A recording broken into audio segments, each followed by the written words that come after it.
मुर्मुः रत्नाकरा धौतपदां हिमालय किरीटिनीं ಬ್ರಹ್ಮರಾಜಶಿರತ್ನಾಡ್ಯ ಒಂದೇ ಭಾರತ ಮಾತರು. ಕ್ಷೇತ್ರದ ಗ್ರಾಮದೇವರ ಪಾದರವಿಂದಗಳಿಗೆ ಶರಣಾಗತಿಯನ್ನು ಬಿಡ್ತಾ ಶ್ರೀಕೃಷ್ಣ ದೇವರ ಪಾದರವಿಂದಗಳಿಗೆ ಶರಣಾಗತಿಯನ್ನು ಕೊಡ್ತಾ ವ್ಯಾಸಪೀಠದ ಮೇಲೆ ಆಸೀನರಾಗಿರುವಂಥ ದಿವ್ಯತ್ರಿಯರಿಗೆ, ಎಲ್ಲ ಗಣ್ಯರಿಗೆ, ನೆಲೆದಿರುವಂಥ ಎಲ್ಲ ನನ್ನ ನೆಚ್ಚಿನ ದೇಶಭಕ್ತ ಬಾಂಧವರಿಗೆ, ಮಾತಾ ಭಗಿಣಿಯರಿಗೆ, ಅಕ್ಕ ಅಣ್ಣಂದಿರಿಗೆ ಹಾಗೂ ಎಲ್ಲ ಹಿರಿಕಿರಿಯರ ಪಾದಗಳಿಗೆ ನನ್ನ ಹಣೆ ಹೆಚ್ಚಿ ನಮಸ್ಕರಿಸ್ತೇನೆ. ನನ್ನ ನೆಚ್ಚಿನ ಬಂಧುಗಳೇ, ಬಹುಶಃ ಕೃಷ್ಣರ ಭಜನಾ ಮಂದಿರ ಯಾವಾಗಲೂ ಮಧ್ವಾಚಾರ್ಯರು ದ್ವಾದಶ ಸ್ತೋತ್ರದಲ್ಲಿ ಬಹಳ ಸ್ಪಷ್ಟವಾಗಿ ಬರೆದಿದ್ದಾರೆ. ಕೃಷ್ಣರ ಭಜನೆಯನ್ನು ಮಾಡಬೇಕು, ಯಾವ ರೀತಿ ಮಾಡಬೇಕು ಆಚಾರ್ಯರು ಬರೀತಾರೆ. ದೇವತಾ ಮಂಡಲ ಅಖಂಡ ಮಂಡನಂ ಪ್ರೀಣತಿ ಅಂತ ಕರಿತೀವಿ. ಅದೇ ರೀತಿ ಕೃಷ್ಣನಿಗೂ ಒಂದು ಆಕರ್ಷಣ ಶಕ್ತಿ ಇದೆ. ವ್ಯತ್ಯಾಸ ಏನು ಅಂದರೆ, ಭೂಮಿಯ ಆಕರ್ಷಣ ಶಕ್ತಿ ಮೇಲೆ ಹೋದವರನ್ನೆಲ್ಲ ಕೆಳಗೆ ಕೆಳೆಯುತ್ತೆ. ಕೃಷ್ಣನ ಆಕರ್ಷಣ ಶಕ್ತಿ ಕೆಳಗೆ ಬಿದ್ದವರನ್ನೆಲ್ಲ ಮೇಲೆತ್ತುವಂತ ಕೆಲಸ ಮಾಡುತ್ತೆ ಅಂತ. ಅದಕ್ಕೆ ಪೇಜಾವರ ಶ್ರೀಗಳು ಹೇಳ್ತಾ ಇದ್ರು, ಕೃಷ್ಣನನ್ನ ಸದಾಕಾಲ ಭಜಿಸ್ತಾ ಇರಬೇಕು. ನಮ್ಮ ದಾಸರು ಕೊಟ್ಟಂತ ತತ್ವ, ಕೃಷ್ಣನನ್ನ ಭಜಿಸಿ. ಯಾಕೆ ಕೃಷ್ಣನನ್ನ ಭಜಿಸಿ? ಅವ ಒಬ್ಬ ಇದ್ದರೆ ಸಾಕು, ಇನ್ಯಾರೂ ಬೇಕಾಗಿಲ್ಲ. ನೀನ್ ಯಾಕೋ, ನಿನ್ನ ಹಂಗೆ ಯಾಕೋ, ನಿನ್ನ ನಾಮದ ಬಲ ಒಂದಿದ್ದರೆ ಸಾಕು ಅಂತ ದಾಸರು ಹಾಡ್ತಿದ್ರು. ಅಷ್ಟು ಕೃಷ್ಣನ ಮೇಲೆ ಭಕ್ತಿ. ಯಾಕಷ್ಟೊಂದು ಕೃಷ್ಣನ ಮೇಲೆ ಭಕ್ತಿ? ಕೃಷ್ಣ ಯಾವ ರೀತಿ ತನ್ನ ಭಕ್ತಾದಿಗಳನ್ನೆಲ್ಲ ಕೆಳಗೆ ಬಿದ್ದವರನ್ನೆಲ್ಲ ಮೇಲೆತ್ತುವಂತ ಪ್ರಯತ್ನ ಮಾಡ್ತಾರೋ, ಕೆಲಸ ಮಾಡ್ತಾರೋ, ಅದೇ ರೀತಿ ಇವತ್ತು ನಮ್ಮ ಧರ್ಮವನ್ನು ಮೇಲೆತ್ತುವಂತ ಕೆಲಸ ಮಾಡಬೇಕಾಗಿದೆ. ಆ ಧರ್ಮ ಮೇಲೆತ್ತುವಂತ ಕೆಲಸ ಆಗಬೇಕು ಅಂದ್ರೆ ಅದೇ ಕೃಷ್ಣರ ಗೀತಾ ಸಾರ ಮತ್ತೊಮ್ಮೆ ನಮ್ಮ ಕಿವಿಗಳಲ್ಲಿ ಗುಂಜಿಸುವಂತ ಅವಶ್ಯಕತೆ ಇದೆ. ಇವತ್ತು ಕೊಟ್ಟಿರುವಂತ ಪಾಂಪ್ಲೆಟ್ನ ಹಿಂದೆ ಕೂಡ ಗೀತಾ ಸಾರವನ್ನ ಬರೆದಿದ್ದಾರೆ, ಗೀತೆಯ ಒಂದಿಷ್ಟು ಸಂದೇಶಗಳನ್ನು. ಭಗವದ್ಗೀತೆ ಏನಕ್ಕೆ ನಾವು ತಿಳಿಬೇಕು ಅಂದ್ರೆ, ಒಂದು ಕಾಲದಲ್ಲಿ ಅರ್ಜುನ ಸಹ ಧರ್ಮಾದೇಶ ಕಟ್ಕೊಂಡು ನಾನೇನು ಮಾಡಬೇಕು, ದೇಶ ಧರ್ಮದ ಕೆಲಸ ನನ್ನಿಂದ ಆಗೋದಿಲ್ಲಪ್ಪ, ಧರ್ಮದ ಹೋರಾಟ ನನ್ನಿಂದ ಸಾಧ್ಯ ಇಲ್ಲ ಅಂತ ಕೈಯಲ್ಲಿದ್ದಂಥ ಶಸ್ತ್ರಾಸ್ತ್ರಗಳನ್ನೆಲ್ಲ ಕೈ ಚೆಲ್ಲಿ ಕೃಷ್ಣರ ಮುಂದೆ ಶರಣಾಗತರಾಗಿ ಕೂತಾಗ, ಆಗ ಶ್ರೀಕೃಷ್ಣ ಪರಮಾತ್ಮ ಅರ್ಜುನನಲ್ಲಿ ಮತ್ತೊಮ್ಮೆ ಧರ್ಮದ ಜಾಗೃತಿಯನ್ನು ಬಡಿದೆಬ್ಬಿಸ್ಲಿಕ್ಕೋಸ್ಕರ ಗೀತೋಪದೇಶವನ್ನ ಮಾಡಿ ಗೀತಾಚಾರ್ಯ ಕೃಷ್ಣರಾಗಿ ಎದ್ದು ನಿಂತರು. ಶ್ರೀಕೃಷ್ಣ ಪರಮಾತ್ಮ ಭಗವದ್ಗೀತೆ 2ನೇ ಅಧ್ಯಾಯದ 2ನೇ ಮತ್ತು 3ನೇ ಶ್ಲೋಕದಲ್ಲಿ ಕರೆಯನ್ನು ಕೊಡ್ತಾರೆ ಅರ್ಜುನನಿಗೆ. ಕುತಸ್ತ್ವಾಕಶ್ಮಲಮಿದಂ ವಿಷಮೇ ಸಂಪುತ್ತ ಸ್ಥಿತ ಮನಾರೇ ದುಷ್ಟನ ಸ್ವರ್ಗ ಮಕೃತಿಕರಂ ಅರ್ಜುನ ಕ್ಲೈಭ್ಯಮ ಸ್ಮಗಂ ಪಾರ್ಥ ನೈತತ್ವೋಪಬದ್ಧತೆ ಶ್ರುತ ಮೃದಯ ದೌರ್ಬಲ್ಯ ತೆಕ್ತೋದಿಷ್ಟ ಪರಂತಪ. ಅರ್ಜುನ ಈ ಸಂದರ್ಭದಲ್ಲಿ ದೇಶ ಧರ್ಮ ಕೆಲಸ ನನ್ನಿಂದ ಸಾಧ್ಯ ಇಲ್ಲ ಅಂತ ಶಸ್ತ್ರಾಸ್ತ್ರಗಳ ಕೈ ಚೆಲ್ಲಿ ಶರಣಾಗತನಾಗಿ ಕೂರುವಂತ ಸಂದರ್ಭ ಅಲ್ಲಪ್ಪ. ಯಾವ ಧರ್ಮದ ಉಳಿವಿಗೋಸ್ಕರ ನಿನ್ನ ಪೂರ್ವಿಕರು ಸರ್ವಸ್ವವನ್ನು ತ್ಯಾಗ ಮಾಡಿದ್ರು, ಮುಡಿಪಾಗಿಟ್ಟಿದ್ರು, ಆ ಧರ್ಮ ಇವತ್ತು ನಿನ್ನ ಕೈಗೆ ಬಂದು ಸೇರಿದೆ. ನಿನ್ನ ಕೈಗೆ ಬಂದು ಸೇರಿರುವಂತ ಧರ್ಮವನ್ನು ಉಳಿಸಿ ಮುಂದಿನ ಪೀಳಿಗೆಗೆ ಕೊಡುವಂತ ಕೆಲಸ ನಿನ್ನಿಂದ ಆಗಬೇಕು. ಜಾಗೃತನಾಗಿ ಬಾ. ಆ ಧರ್ಮ ಸಂದೇಶ ನಮ್ಮಲ್ಲಿ ಮತ್ತೊಮ್ಮೆ ಬರಬೇಕಾಗಿದೆ. ಯಾಕೆ ಬರಬೇಕು ಆ ಧರ್ಮ ಸಂದೇಶ? ಈ ಸಮಯದಲ್ಲಿ ಧರ್ಮ ಜಾಗೃತಿ ಆಗಬೇಕಂದ್ರೆ ನಾವು ಮಾಡಬೇಕಾಗಿರೋ ಕೆಲಸ ಕೃಷ್ಣರ ಆದೇಶವನ್ನು ಪಾಲಿಸೋದು. ಕೃಷ್ಣರು ಹೇಳಿದ್ದಾರೆ, ಧರ್ಮ ರಕ್ಷಣೆ ಆಗ್ಲಿಕ್ಕಿರೋದು ಒಂದೇ ಒಂದು ಮಾರ್ಗ. ಭಗವದ್ಗೀತೆ 4ನೇ ಅಧ್ಯಾಯದ 7ನೇ ಶ್ಲೋಕದಲ್ಲಿ ಕೃಷ್ಣ ಕರೆ ಕೊಟ್ಟಿದ್ರು, ಯದಾ ಯದಾ ಧರ್ಮಸ್ಯ ಗ್ಲಾನಿರ್ಭವತಿ ಭಾರತ ಅಭ್ಯುತ್ಥಾನಂ ಧರ್ಮಸ್ಯ ತದಾತ್ಮಾನ್ ಭುಜಾಮ್ಯಹಂ ಪರಿತ್ರಾಣಾಯ ಸಾಧುರ ವಿನಾಶ ದೃಷ್ಟೃತ ಧರ್ಮ ಸಂಸ್ಥಾಪನಾರ್ಥಾಯ ಸಂಭವಾಮಿ ಯುಗೆ ಯುಗೆ. ಯಾವಾಗೆಲ್ಲ ದೇಶ ಮತ್ತು ಧರ್ಮ ನಾಶದ ಅಂಚಿಗೆ ಬಂದು ತಲುಪಿರುತ್ತೋ ಆಗೆಲ್ಲ ದೇಶ ಮತ್ತು ಧರ್ಮ ರಕ್ಷಣೆಗೆ ಪುನರ್ ಪ್ರತಿಷ್ಠಾಪನೆಗೆ ನಾನು ಮತ್ತೆ ಮತ್ತೆ ಯುಗ ಯುಗಕ್ಕೂ ಅವತರಿಸಿ ಬರ್ತೀನಿ ಅಂತ ಕೃಷ್ಣ ಸಂದೇಶ ಕೊಟ್ಟರು. ಆ ಸಂದೇಶದ ಮುಂದಿನ ಸಾಲಲ್ಲಿ ಕೃಷ್ಣ ಹೇಳ್ತಾರೆ, ಯುಗ ಯುಗಕ್ಕೂ ಧರ್ಮ ರಕ್ಷಣೆಗೆ ಅವತರಿಸ್ತೀನಿ ನಾನು. ಕಲಿಯುಗದಲ್ಲಿ ಯಾವ ಅವತಾರ? ಕಲಿಯುಗದ ಅಂತ್ಯದಲ್ಲಿ ಕಲಿಕೆ ಅವತಾರ. ಆದರೆ ಕಲಿಯುಗ ನಡೀತಾ ಇರಬೇಕಾದ್ರೆ ಧರ್ಮ ರಕ್ಷಣೆಗಿರೋದು ಒಂದೇ ಒಂದು ಅವತಾರ, ಅದು ಸಂಘ ಶಕ್ತಿ ಕಲಿಯುಗ ಎನ್ನುವ ಮಾತನ್ನ ಶ್ರೀಕೃಷ್ಣ ಪರಮಾತ್ಮ ಗೀತೆಯ ಮೂಲಕ ನಮಗೆ ಉಪದೇಶ ಮಾಡಿದ್ದಾರೆ. ಈ ಕಾಲಘಟ್ಟದಲ್ಲಿ ನಮ್ಮ ಕಣ್ಣು ಮುಂದೆ ಧರ್ಮ ರಕ್ಷಣೆಗಿರೋದು ಏಕೈಕ ಮಾರ್ಗದರ್ಶನ ಸಂಘಟಿತ ಭಾವ. ಹಿರಿಯರು ಮಾತಾಡಬೇಕಾದ್ರೆ ಹೇಳಿದ್ದಾರೆ, ಪೂಜನೀಯರು ಮಾತಾಡಬೇಕಾದ್ರೆ ಹೇಳಿದ್ದಾರೆ, ಸಂಘಟಿತರಾಗಿ ಹಿಂದೂ ಬಾಂಧವರೇ. ಇವತ್ತು ನಮ್ಮ ಪರಿಸ್ಥಿತಿ ಏನಾಗಿದೆ ಅಂದ್ರೆ, ಹೇಳ್ಕೊಳ್ಳಿಕ್ಕಿದ್ದೀವಿ ನಾವು ಕೋಟ್ಯಾಂತರ ಜನ ಹಿಂದೂಗಳ ದೇಶದಲ್ಲಿ. ಆದ್ರೂ ಒಬ್ಬ ಹಿಂದುವಿನ ಮುಂದೆ ನಿಂತು ನೀನ್ ಯಾರಪ್ಪ, ನೀನ್ ಯಾವ ಸಮಾಜಕ್ಕೆ ಸೇರಿದ್ಯಾ ಅಂತ ಕೇಳಿದ್ರೆ, ಒಬ್ಬ ಹಿಂದುವಿನ ಬಾಯಿನಲ್ಲಿ ತನ್ನ ಧರ್ಮದ ಹೆಸರು ಬರೋಕ್ಕೂ ಮುಂಚೆ ಜಾತಿ ಹೆಸರು ಬಂದಿರುತ್ತೆ. ಒಬ್ಬ ಹಿಂದೂ ಆಗೋಕ್ಕೂ ಮುಂಚೆ ಒಬ್ಬ ಹಿಂದೂ ಬ್ರಾಹ್ಮಣ ಆಗ್ತಾರೆ, ಒಬ್ಬ ಹಿಂದೂ ಲಿಂಗಾಯತ ಆಗ್ತಾರೆ, ಒಬ್ಬ ಹಿಂದೂ ಕುರುಬರಾಗ್ತಾರೆ, ಒಬ್ಬ ಹಿಂದೂ ಗೌಡ್ರಾಗ್ತಾರೆ, ಒಬ್ಬ ಹಿಂದೂ ಶೆಟ್ಟಿ, ಒಬ್ಬ ಹಿಂದೂ ಪೂಜಾರ್, ಒಬ್ಬ ಹಿಂದೂ ನಾಯಕ್, ಒಬ್ಬ ಹಿಂದೂ ಬಲ್ಜಿಗ, ಒಬ್ಬ ಹಿಂದೂ SC, ಒಬ್ಬ ಹಿಂದೂ ST. ಹಿಂದೂ ಆಗೋದು ಯಾವಾಗ? ನಾವು ಹಿಂದೂಗಳು ಅರ್ಥ ಮಾಡ್ಕೊಳ್ಬೇಕು, ನಮ್ಮ ಜಾತಿ ಯಾವುದೇ ಇರಲಿ ಸ್ವಾಮಿ, ಆ ಜಾತಿಗಳ ಮೇಲೆ ನಮ್ಗಿರುವಂತ ಜಾತಿ ಪ್ರೇಮ ಎಷ್ಟೇ ವಿಶಾಲವಾಗಿರ್ಲಿ, ನಮ್ಮ ಜಾತಿ ನಮ್ಮ ಮನೆಯ ದೇವರು ಕೊಡೆ ಒಳಗೆ ಸೀಮಿತ ಆಗಿರಬೇಕು. ನಮ್ಮ ರಾಜಕೀಯ ಆಸಕ್ತಿ ಯಾವುದೇ ಇರಲಿ,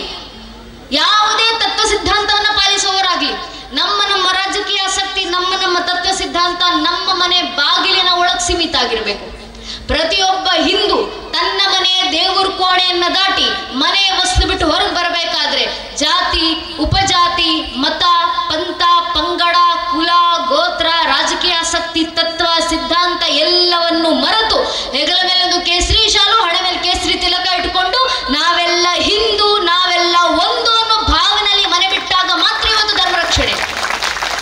ಆ ಧಾರ್ಮಿಕತೆಯ ರಕ್ಷಣೆಗೋಸ್ಕರ ನಮ್ಮಲ್ಲಿ ಬರಬೇಕಾಗಿರುವಂತಹ ಸಂಘಟಿತ ಬಲ ಶಾಸ್ತ್ರಗಳ ಮಾತು ನಮ್ಮ ಪೂರ್ವಿಕರು ಬರೆದಿದ್ದಾರೆ. ಅಪಾರ ಭೂಮಿ ವಿಸ್ತಾರ ಮಗಣ್ಯ ಜನಸಂಕುಲಂ ರಾಷ್ಟ್ರಂ ಸಂಘಟನಾಹೀನಂ ಪ್ರಭವೇನಾತ್ಮ ರಕ್ಷಣೆ. ತುದಿ ಕಾಣದಷ್ಟು ಅಪಾರವಾದಂಥ ಭೂವಿಸ್ತಾರ, ಆ ಭೂಭಾಗದ ಒಳಗೆ ಅಗಣ್ಯವಾದಂಥ ಜನರ ಸಂಖ್ಯೆ. ಆದರೆ ಆ ಜನರ ಮಧ್ಯದಲ್ಲಿ ಸಂಘಟಿತ ಭಾವ ಇಲ್ಲ ಅಂದ್ರೆ ದೇಶ ಧರ್ಮ ರಕ್ಷಣೆ ಆಗ್ಲಿಕ್ಕೆ ಸಾಧ್ಯವೇ ಇಲ್ಲ. ನಮ್ಮ ಪರಂಪರೆ ಉಳಿಸ್ಲಿಕ್ಕೆ, ನಮ್ಮ ದೇಶವನ್ನು ಉಳಿಸ್ಲಿಕ್ಕೆ, ನಮ್ಮ ಧಾರ್ಮಿಕತೆಯ ಈ ಅಸ್ತಿತ್ವವನ್ನು ಉಳಿಸ್ಕೊಳ್ಳಿಕ್ಕೆ ನಾವೇ ಸಂಘಟಿತರಾಗಿ ಬರಬೇಕು. ಒಮ್ಮೆ ಹಿಂದೂ ಸಮಾಜ ಸಂಘಟಿತವಾಯಿತು ಅಂದ್ರೆ ಏನೇನೆಲ್ಲ ಬದಲಾವಣೆ ಜಗತ್ತಿನಲ್ಲಿ ತರಬಹುದು ಅಂತ ಈಗಾಗಲೇ ನಮ್ಮ ಪೂರ್ವಿಕರು ತೋರಿಸಿಕೊಟ್ಟಿದ್ದಾರೆ. ಒಮ್ಮೆ ಹಿಂದೂ ಸಮಾಜ ಸಂಘಟಿತ ಆಯ್ತಷ್ಟೇ.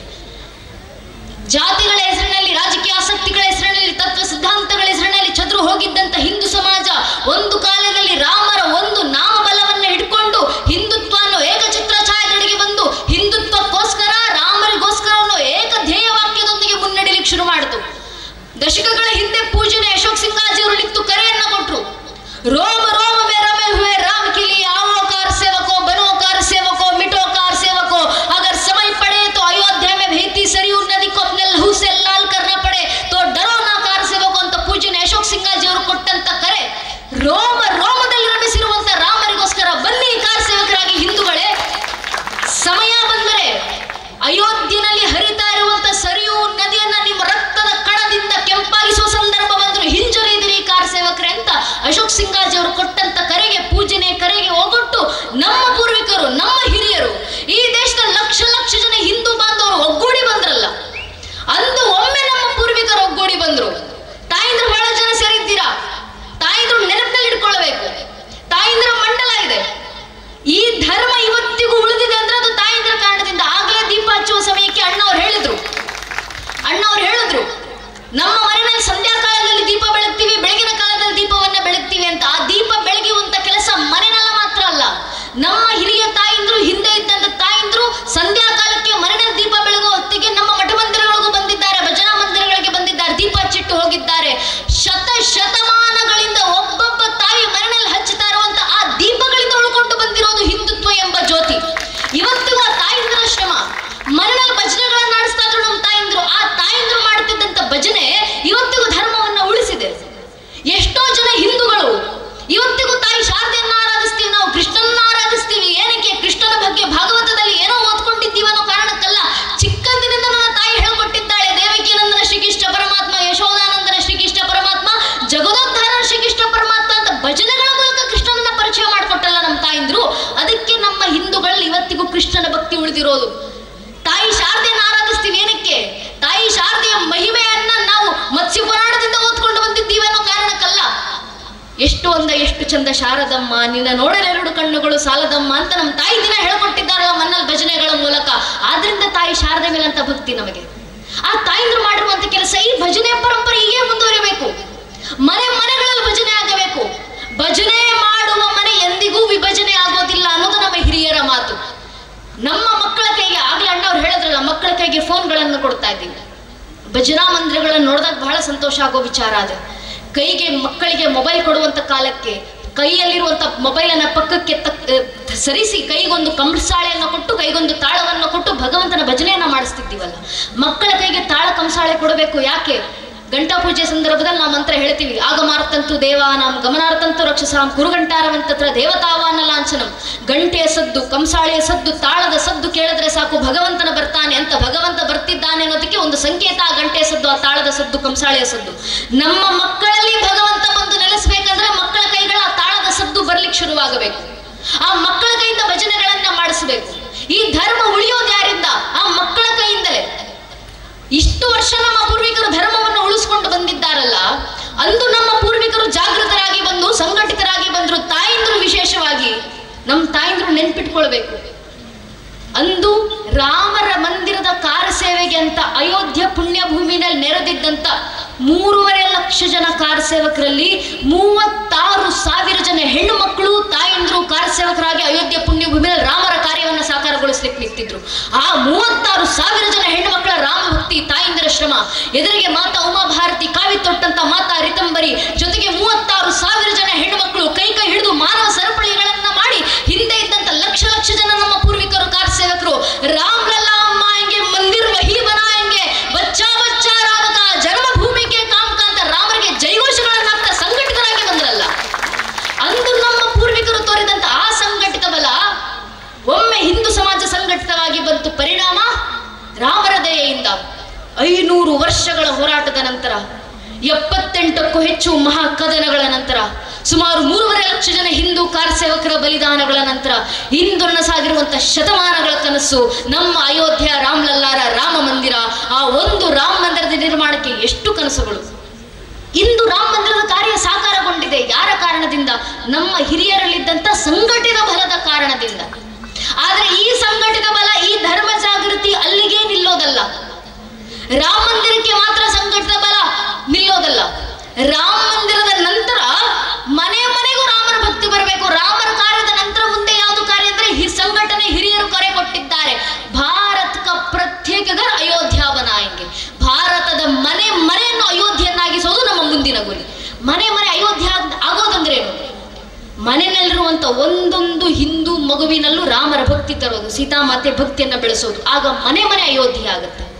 ರಾಮರ ಮಂದಿರದಲ್ಲಿರುವಂತ ಅದೇ ರಾಮರ ಭಕ್ತಿ ನಮ್ಮೆಲ್ಲ ಮಕ್ಕಳ ಮನಸ್ಸಿನಲ್ಲೂ, ಮನೆಯಲ್ಲಿರುವಂತ ಮಕ್ಕಳ ಮನಸ್ಸಿನಲ್ಲಿ ಬರಬೇಕಾಗಿದೆ. ಎಷ್ಟರ ಮಟ್ಟಿಗೆ ರಾಮರ ಭಕ್ತಿ ಬೆಳೆದಿರಬೇಕಂದ್ರೆ, ಮುಂದೊಂದು ದಿನ ಈ ಬುದ್ಧಿಯೇ ಜೀವನ ಅಂತ ಅನ್ಕೊಂಡಿರುವಂತ ಬುದ್ಧಿಜೀವಿಗಳು ಯಾರಾದ್ರು ನಮ್ಮ ಮನೆ ಮುಂದೆ ನಿಂತು, ನಮ್ಮ ಮಕ್ಕಳ ಮುಂದೆ ನಿಂತು ಯಾರಾದ್ರು, ನೀವು ಹಿಂದೂಗಳು ರಾಮ ಮಂದಿರ ಕಟ್ಟಿದ್ದೀರಾ, ರಾಮರಿಗೆ ಜೈಘೋಷ ಹಾಕೊಂಡು ತಿರುಗಾಡ್ತೀರಾ, ರಾಮರಿಗೋಸ್ಕರ ಮಂದಿರ ಬೇಕು ಅಂತ ಇಷ್ಟು ವರ್ಷ ಹೋರಾಟ ಮಾಡಿದ್ದೀರಾ, ಅದೇ ಜಾಗದಲ್ಲಿ ಅಯೋಧ್ಯೆ ಜನ್ಮಭೂಮಿನಲ್ಲೇ ಬೇಕು ಅಂತ, ಆದ್ರೆ ರಾಮರ ಅಲ್ಲೇ ಹುಟ್ಟಿದ್ದು ಅನ್ನೋದಕ್ಕೆ ನಿಮ್ಮ ಹತ್ರ ಏನು ಸಾಕ್ಷಿ ಇದೆ ಅಂತ ಪ್ರಶ್ನೆ ಮಾಡಿದ್ರೆ, ದುರಾದೃಷ್ಟವಶಾತ್ ಇದು ಮುಂದೆ ಬರುವ ಪ್ರಶ್ನೆ ಅಲ್ಲ ನನ್ನ ನೆಚ್ಚಿನ ಬಂಧುಗಳೇ, ಈಗಾಗಲೇ ಹುಟ್ಕೊಂಡಿರುವಂತ ಪ್ರಶ್ನೆ.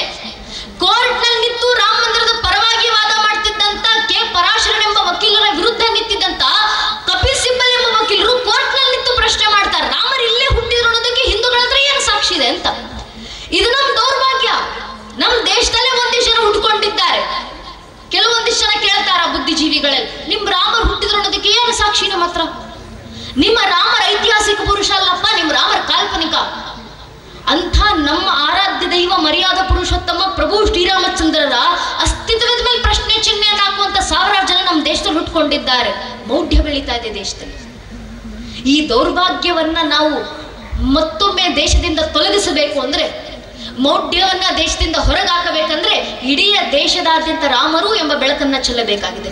ಎಷ್ಟರ ಮಟ್ಟಿಗೆ ರಾಮರ ಭಕ್ತಿ ನಮ್ಮ ಮನೆ ಮಕ್ಕಳಲ್ಲಿ ಬಂದಿರಬೇಕಂದ್ರೆ, ಮುಂದೊಂದು ದಿನ ರಾಮರಿಗೆ ಪ್ರಶ್ನೆ ಹಾಕುವಂತ ಈ ಪ್ರಶ್ನೆಗಳು ನಮ್ಮ ಮನೆ ಬಾಗಿಲಿಗೆ ಬಂದು ನಮ್ಮ ಮಕ್ಕಳ ಮುಂದೆ ಯಾರಾದ್ರೂ ಈ ಪ್ರಶ್ನೆಗಳನ್ನೇ ಹಾಕಿದ್ರೆ, ನಮ್ಮ ಮನೆಯ ಒಂದೊಂದು ಹಿಂದೂ ಮಗು ಕೂಡ ಎದೆ ತಟ್ಕೊಂಡು ಎದೆ ಉಬ್ಬಿಸ್ಕೊಂಡು ರಾಮರ ಆಶೀರ್ವಾದದಿಂದ ಉತ್ತರ ಕೊಡಬೇಕು.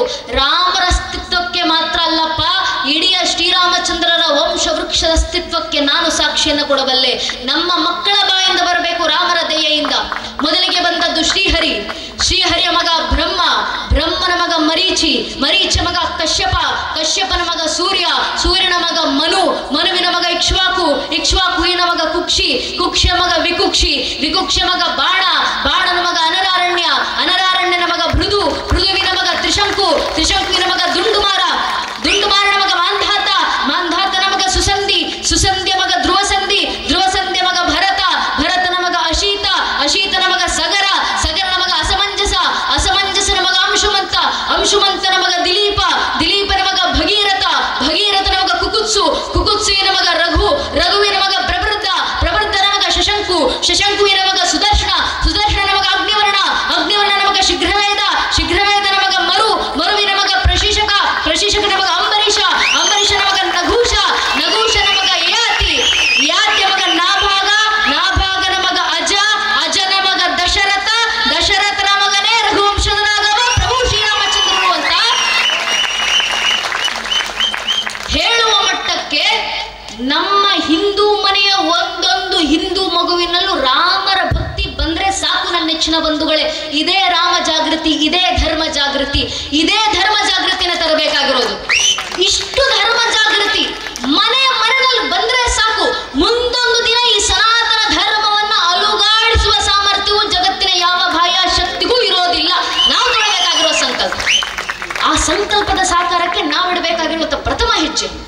ಯಾಕೆ ರಾಮರ ಜಾಗೃತಿ? ನಮ್ಮ ಮನೆಯ ಇರುವಂತ ಒಂದೊಂದು ಮಗುವಿನ ಹೃದಯದಲ್ಲೂ ರಾಮರಿಗೆ ಜಯವನ್ನ ತಂದು ಕೊಡೋಣ. ನಾವು ರಾಮರಿಗೆ ನಾವು ಜಯವನ್ನ ತಂದು ಕೊಟ್ರೆ ರಾಮರೇ ಧರ್ಮಕ್ಕೆ ಜಯವನ್ನ ತಂದು ಕೊಡ್ತಾರೆ. ಇದು ನಾನು ಹೇಳ್ತಿರುವಂತ ಮಾತಲ್ಲ, ನಮ್ಮ ಪೂರ್ವಿಕರು ವೇದಾಂತ ದೇಶಿಕ ಅವರು ರಘುವೀರ ಗದ್ಯಂನಲ್ಲಿ ಮಹಾವೀರ ವೈಭವನಲ್ಲಿ ಸ್ಪಷ್ಟ ಬರೆದಿದ್ದಾರಲ್ಲ. ಹಿರಿಯರು ಬರೀತಾರೆ, ದಶೋಧನ ದಮಿತ ದೈವದ ಪರಿಷದ ಅಭ್ಯರ್ಥಿತ ದಾಶರಥಿ ಭಾವ ದಿನಕರ ಕುಲ ಕಮಲ ದಿವಾಕರ ದಿವಿಷದಧಿಪತಿ ರಣಸಾಚರಣ ಚತುರ ದಶರಥ ಚರ ಮರಣ ವಿಮೋಚನ ಕೌಶಲ ಸುತ ಕುಮಾರ ಭಾವ ಕಂಚುಕಿತ ಕಾರಣಾಕಾರ ಕುಮಾರ ಕೇಳಿ ಗೋಪಾಯಿತ ಕೌಶಿಕಾಧ್ವರ ರಣಧ್ವರ ದುರ್ಯ ಭವ್ಯ ದಿವ್ಯಾಸ ಬೃಂದವಂದಿತ ಪ್ರಣತ ಜನ ವಿಮತ ವಿಮತಣ ದುರ್ಲಳಿತ ದೌರ್ಲಳಿತ ತಣುತರ ವಿಷಿಕ ವಿತಾಡಣೆ ಖಂಡಿತ ವಿಶರಾರು ಶರಾರು ತಾಟಕಿ ಅಂತ ಸ್ಪಷ್ಟ ರಘುವೀರ ಗದ್ಯಂನಲ್ಲಿ ಬರೆದು ಹೋದ್ರು ನಮ್ಮ ಹಿರಿಯರು. ಅರ್ಥಾತ್ ಧರ್ಮಕ್ಕೆ ಸಮಸ್ಯೆ ಬಂದಾಗೆಲ್ಲ ಧರ್ಮ ರಕ್ಷಣೆ ಮಾಡಲಿಕ್ಕೆ ರಾಮರೇ ಅವತರಿಸಿ ಬರ್ತಾರೆ. ರಾಮರು ನಿಂತು ಧರ್ಮ ರಕ್ಷಣೆ ಮಾಡದಲ್ಲೆಲ್ಲ ರಾಮರಿಗೆ ಜಯ ಆಗುತ್ತೆ, ಯಥಾಖಚಿತವಾಗಿ ಧರ್ಮಕ್ಕೆ ಜಯ ಆಗುತ್ತೆ. ಇದು ನಿಶ್ಚಿತ ಮಾತು, ಇದು ನಮ್ಮ ಹಿರಿಯರು ಹೇಳಿದಂತ ಮಾತು. ಆದ್ರಿಂದ ನಾವು ರಾಮರಿಗೆ ಜಯ ತಂದು ಕೊಟ್ರೆ ಸಾಕು, ರಾಮರೇ ಧರ್ಮಕ್ಕೆ ಜಯವನ್ನ ತಂದು ಕೊಡ್ತಾರೆ ದೇಶದಲ್ಲಿ. ರಾಮರಿಗೆ ಜಯ ತಂದು ಕೊಡು ಅಂದ್ರೆ ರಾಮರ ಭಕ್ತಿ ಬರೋದು.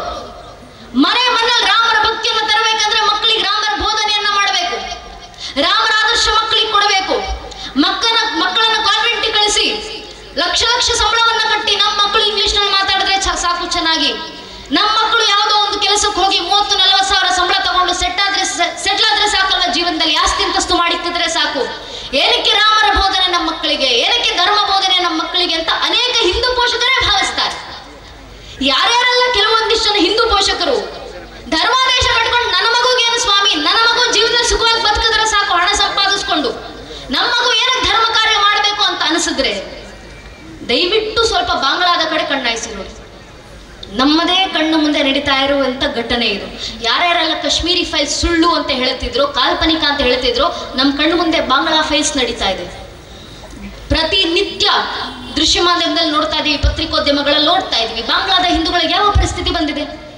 ಬಾಂಗ್ಲಾದ ಹಿಂದೂಗಳಿಗೂ ಕೂಡ ಇದೇ ಅಲ್ವಾ ಸ್ವಭಾವ ಇದ್ದಿದ್ದು, ಇದೇ ಯೋಚನೆ ಅಲ್ವಾ? ನಮ್ಮ ಮಕ್ಕಳಿಗೆ ಆಸ್ತಿ ಅಂತಸ್ತು ಮಾಡಿಕ್ಕಿದೀವಿ, ಬಿಸ್ನೆಸ್ಗಳು ಮಾಡ್ಕೊಟ್ಟಿದೀವಿ, ಮನೆಗಳು ಕಟ್ಟಿಕೊಟ್ಟಿದ್ದೀವಿ, ಕಾರು ಬೈಕು ತೆಗೆದಿಟ್ಟಿದ್ದೀವಿ, ಅಂಗಡಿಗಳನ್ನ ಮಾಡ್ಕೊಟ್ಟಿದ್ದೀವಿ. ನೋಡ್ಕೊಂತ ಇರ್ಬಿಡ್ರಿ ನಮ್ಮ ಮಕ್ಕಳು. ದೇಶ ಧರ್ಮ ಜಾಗೃತಿ ಕಟ್ಕೊಂಡು ನಮ್ಮ ಮಕ್ಕಳಿಗೆ ಏನಾಗಬೇಕು? ಇದೇ ಭಾವನೆಯಲ್ಲಿ ಬಾಂಗ್ಲಾದ ಹಿಂದೂಗಳು ಇದ್ದಿದ್ದು. ಈ ಪ್ರಸ್ತುತ ಬಾಂಗ್ಲಾದ ಹಿಂದೂಗಳ ಪರಿಸ್ಥಿತಿ ಏನಾಗಿದೆ? ಅವರು ಮಾಡಿಟ್ಟಂತ ಆಸ್ತಿ ಅಂತಸ್ತುಗಳನ್ನ ಇವತ್ತು ಯಾರು ಅನುಭವಿಸ್ತಿದ್ದಾರೆ? ಅವರು ಕೂಡಿಟ್ಟಂತ ಸಂಪತ್ತನ್ನ ಯಾರು ದೋಚುತ್ತಿದ್ದಾರೆ?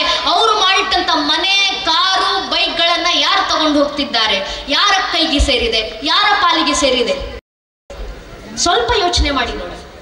ಎಷ್ಟೇ ಆಸ್ತಿ ಅಂತಸ್ತುಗಳು ಮಾಡಿಕೋಬಹುದು, ಆದ್ರೆ ಮಾಡಿಟ್ಟಂತ ಆಸ್ತಿ ಅಂತಸ್ತಿ ಮುಂದಿನ ಪೀಳಿಗೆಗೆ ಸಿಗಬೇಕಲ್ಲ. ಸ್ವಾಮೀಜಿಯವರು ಮಾತಾಡ್ತಾ ಹೇಳಿದ್ರು, ಮುಂದಿನ ಸಂತಾನಕ್ಕೆ ಸಿಗಬೇಕಂದ್ರೆ ಆ ಸಂತಾನ ಸುರಕ್ಷಿತವಾಗಿರಬೇಕು. ಹೇಗೆ ಸುರಕ್ಷಿತವಾಗಿರುತ್ತೆ? ಈ ಪರಿಸ್ಥಿತಿ ಬಾಂಗ್ಲಾದ ಹಿಂದೂಗಳಿಗೆ ಮಾತ್ರ ಅಲ್ಲ ನನ್ನ ನೆಚ್ಚಿನ ಬಂಧುಗಳೇ, ಇದೇ ರೀತಿಯ ಪರಿಸ್ಥಿತಿ ಇದೇ ಹಿಂದೂ ಸಮಾಜಕ್ಕೆ 35 ವರ್ಷಗಳ ಹಿಂದೆ ಕಾಶ್ಮೀರದಲ್ಲೂ ಬಂದಿತ್ತು. ಕಾಶ್ಮೀರ ಸ್ಟೇಟ್ ಅಂಡ್ ಟರ್ಬುಲೆನ್ಸ್ ಎಂಬ ಒಂದು ಪುಸ್ತಕ ಇದೆ, ದಯವಿಟ್ಟು ಯಾವತ್ತಾದ್ರೂ ಓದಿ ನೋಡಿ. ಸ್ಪಷ್ಟವಾಗಿ ಬರೀತಾರೆ, 35 ವರ್ಷಗಳ ಹಿಂದಿನವರೆಗೂ ಇಡೀ ಕಾಶ್ಮೀರದಲ್ಲಿ ಅತ್ಯಂತ ವಿದ್ಯಾವಂತ ಸಮಾಜ ಯಾರ್ದು? ಕಾಶ್ಮೀರಿ ಹಿಂದೂಗಳದು.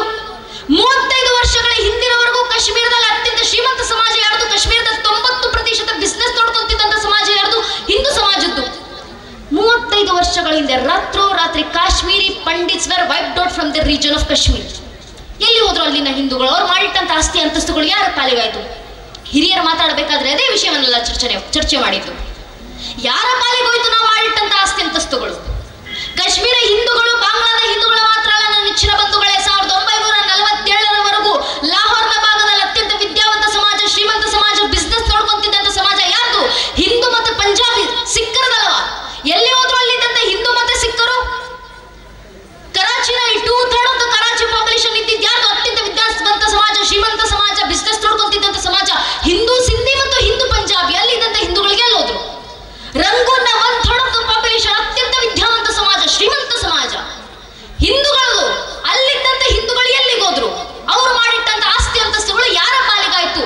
ಜೀವನವಿಡೀ 1 ರೂಪಾಯಿಯನ್ನ ಕೂಡಿಕ್ಕಿ ನಮ್ಮ ಮಕ್ಕಳಿಗೆ, ನಮ್ಮ ಮೊಮ್ಮಕ್ಕಳಿಗೋಸ್ಕರ ನನ್ನ ಸಂತಾನ ಸುಖವಾಗಿ ಬದುಕಬೇಕು ಅಂತ ಎಲ್ಲವನ್ನೂ ಕೂಡಿಟ್ಟಂತ ಆಸ್ತಿ ಅಂತಸ್ತು ರಾತ್ರೋರಾತ್ರಿ ಅವರ ಕೈಯಿಂದ ದೋಚಲಾಯ್ತು. ಯಾರು ದೋಚಿದ್ರು? ಆ ಹಿಂದೂಗಳ ಪರಿಸ್ಥಿತಿ ಏನಾಗಿದೆ? ಆ ಆಸ್ತಿ ಅಂತಸ್ತುಗಳು ಕೊನೆಗೆ ಯಾರ ಕೈಗೆ ಸೇರಿತು? ನಮ್ಮದೇ ಕರ್ನಾಟಕದಲ್ಲಿ ರಾಯಚೂರಿನಲ್ಲಿ ಬಾಂಗ್ಲಾ ಕ್ಯಾಂಪ್ ಅಂತ ಇದೆ. ಬಾಂಗ್ಲಾದಲ್ಲಿ ನಡೀತಾ ಇದ್ದಂತ ಹಿಂದೂಗಳ ನರವೇದವನ್ನ ತಪ್ಪಿಸಿಕೊಂಡು ಉಟ್ಟ ಬಟ್ಟೆನಲ್ಲಿ ನೆಲವನ್ನ ಬಿಟ್ಟು ಬಂದಂತ ಹಿಂದೂಗಳವರೆಲ್ಲ ಅವ್ರ ಹತ್ರ ಯಾವತ್ತಾದ್ರೂ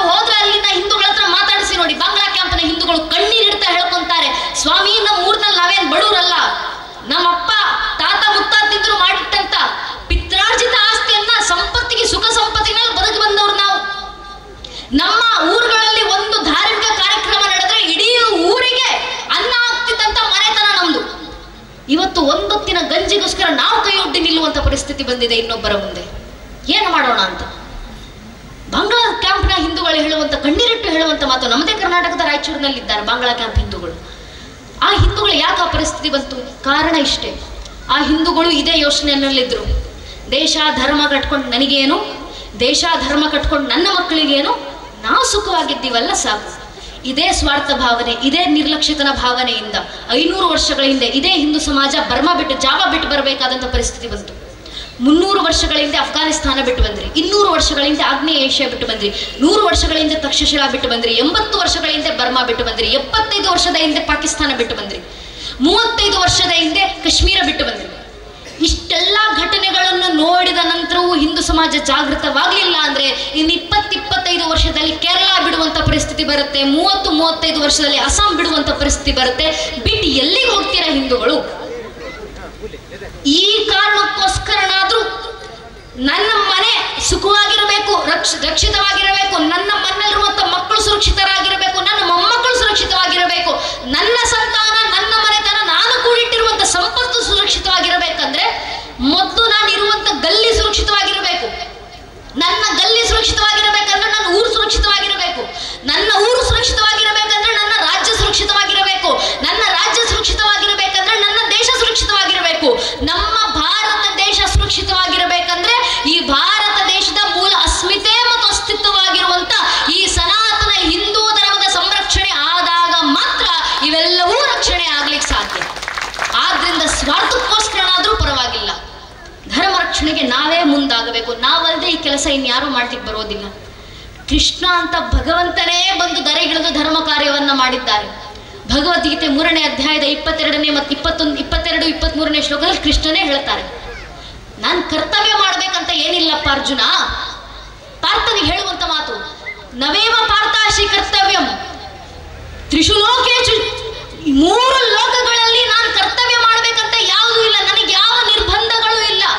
ಸರ್ವತಂತ್ರ ಸ್ವತಂತ್ರನಾಗಿರುವಂತ ನಾನೇ ಭಗವಂತ ಯುಗ ಯುಗಕ್ಕೂ ಭೂಮಿಗಿಳಿದು ಬಂದು ಧರೆನಲ್ಲಿ ನಿಂತು ಭಾರತದಲ್ಲಿ ಅವತರಿಸಿ, ಭರತಖಂಡದಲ್ಲಿ ಅವತರಿಸಿ ಈ ಧರ್ಮವನ್ನು ರಕ್ಷಣೆ ಮಾಡುವಂತ ಧರ್ಮ ಕಾರ್ಯ ಮಾಡ್ತೀನಿ. ಏನಕ್ಕೆ? ಭಗವಂತ ಹೇಳ್ತಾರೆ, ನಾನು ಭಗವಂತನಾದಂತ ಹಿರಿಯನಾದಂತ ಕೃಷ್ಣನೇ ಧರ್ಮ ಕಾರ್ಯ ಮಾಡಲಿಲ್ಲ ಅಂದ್ರೆ ಈ ಮನುಷ್ಯರು ಕೂಡ ಕೃಷ್ಣನೇ ಧರ್ಮ ಕಾರ್ಯ ಮಾಡಲಿಲ್ಲ, ಇನ್ನು ನಾನೇನಕ್ಕೆ ಮಾಡ್ಬೇಕಂತ ಸುಮ್ಮನಾಗ್ಬಿಡ್ತಾರೆ.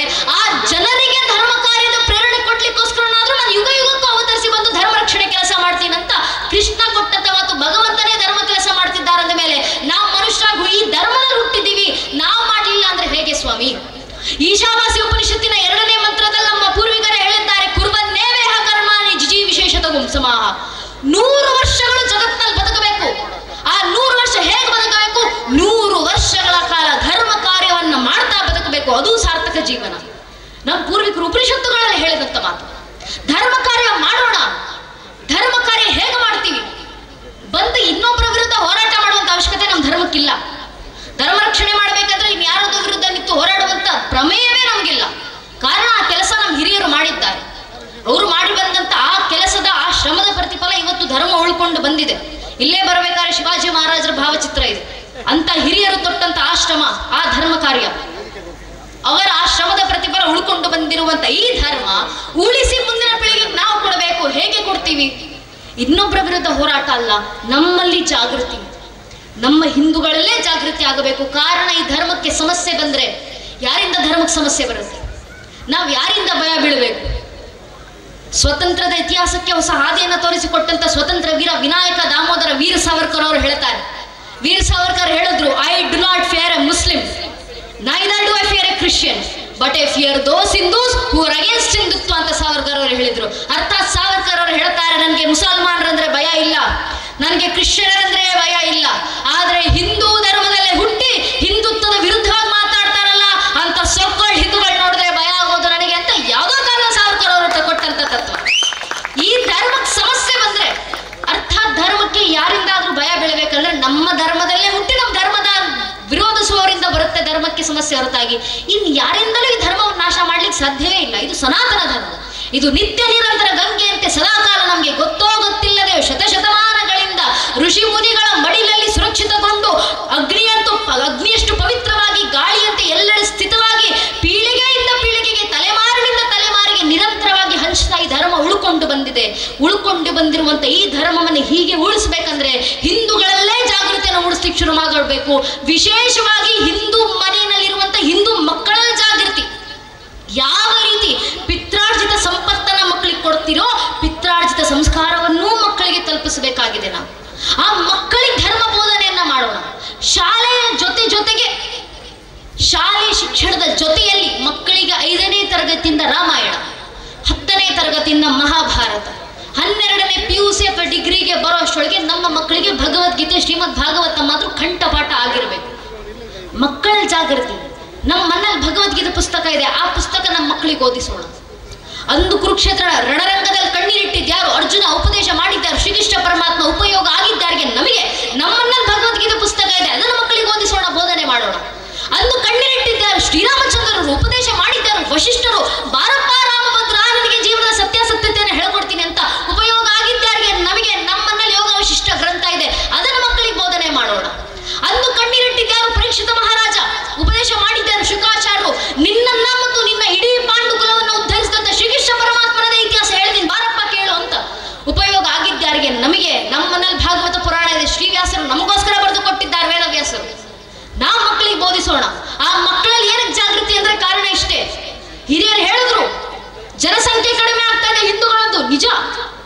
ಎಷ್ಟರ ಮಟ್ಟಿಗೆ ಈ ಪರಿಸ್ಥಿತಿ ಬಂದಿದೆ ಅಂದ್ರೆ, ಇಷ್ಟು ವರ್ಷ ನಾವು ಹೇಳ್ಕೊಂಡು ತಿರ್ಗಾಡ್ತಾ ಇದೀವಿ. ಭಾರತದಲ್ಲಿ ಏನು ಹಿಂದೂಗಳು ಬಹುಸಂಖ್ಯಾತರಿದ್ದೀವಿ ನಮ್ಮ ದೇಶದಲ್ಲಿ. ಆದ್ರೆ ಈಗ ಪರಿಸ್ಥಿತಿ, ನನ್ನ ನೆಚ್ಚಿನ ಬಂಧುಗಳೇ, ನಮ್ಮದೇ ಭಾರತ ದೇಶದ 9 ರಾಜ್ಯಗಳಲ್ಲಿ ಹಿಂದೂಗಳು ಅಲ್ಪಸಂಖ್ಯಾತರಾಗಿದ್ದೀವಿ. 9 ರಾಜ್ಯಗಳು. ಆ 9 ರಾಜ್ಯದ ಅನೇಕ ರಾಜ್ಯಗಳಲ್ಲಿ ಹಿಂದೂಗಳು 8%ಗಿಂತ ಕಡಿಮೆ ಇದ್ದೀವಿ. 8% ಸಹ ಇಲ್ಲ. ಈ ಪರಿಸ್ಥಿತಿ ಹಿಂದೂ ಸಮಾಜಕ್ಕೆ ಬಂದಿದೆ. ಹಾಗಂತ ನಮ್ಮ ಜನಸಂಖ್ಯೆ ಕಡಿತಾ ಇತ್ತು, ಮುಂದೇನು ಮಾಡೋದು?